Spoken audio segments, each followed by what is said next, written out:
Let's start with a question.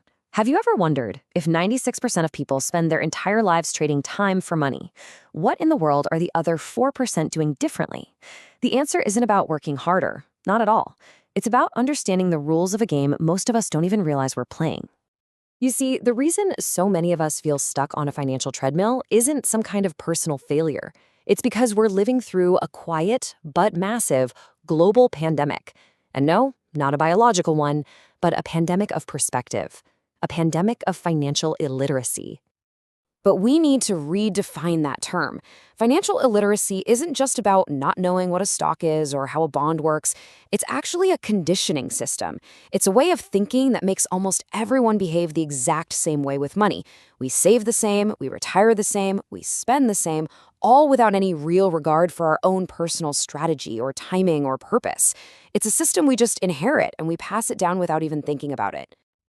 And this system, it operates through a series of what you could call hidden agreements. And here's the crucial part. The modern financial system doesn't actually reward you for understanding it. No, it rewards you for complying with it. I mean, think about it. From the moment we start our first job, we're kind of steered into these prepackaged financial products and paths. We operate within these invisible contracts that govern our lives, and most of the time, we don't even realize we had a choice to negotiate the terms in the first place. And these contracts, they show up in 4 key areas of our lives. First, there's employment, where we trade our time for money. Then there's debt, which basically leverages our future earnings. Taxes, a system we all pay into but almost never learn how to structure to our own advantage. And finally, consumption, a constant cycle of spending that often drains our resources way faster than we can build them. And this systemic conditioning it's everywhere. We take on student loans that mortgage our future before we've even started it. We sign 30-year mortgages that create this incredible long-term dependency.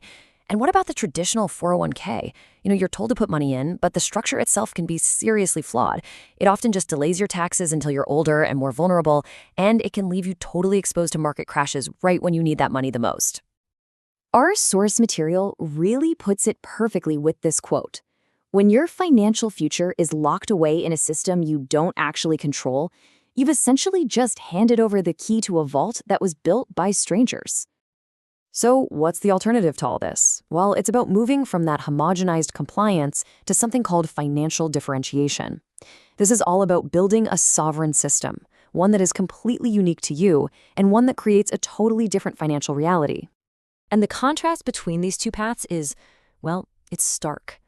The homogenized path, the one most of us are on, teaches us to budget and earn. It's a reactive mindset. It relies on standardized, one-size-fits-all contracts from huge institutions, and the result, usually a fragile financial life. But the sovereign path, that's totally different. It's focused on building and owning assets.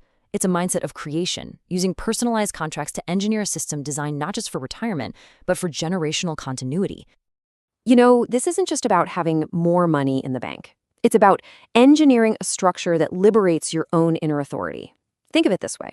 If your unique life plan is your software, then true financial literacy, that's the operating system that makes it all run. Without it, even the best plans can't really execute. So the big question is, how do you actually do this, right? Well, it's not about finding some magic investment. It's about using specific tools to construct your own personal financial blueprint. The process really has 3 core stages. Okay, first, you have to see the systems. This means really understanding things like cash flow, simply where money comes from and where it goes, and powerful tools like leverage, which is just using borrowed capital to increase your potential returns. Second, you master the contracts. This involves using legal structures like trusts, which act like a personal rulebook for your assets to protect and grow your capital. And finally, with that knowledge, you can build your family's blueprint for multi-generational wealth. And when you make this shift, the result is, it's profound. It's a move away from a life of just trying to financially survive and into a life built on an intentional, resilient structure. Because the ultimate goal here, it isn't just wealth, it's freedom, it's autonomy. True financial literacy gives you back control over your most valuable assets, your time, your decisions, and the overall direction of your life. So many of us believe that if we can just get to the money, it'll save us. But what the sources are really clear on is that money itself doesn't save you.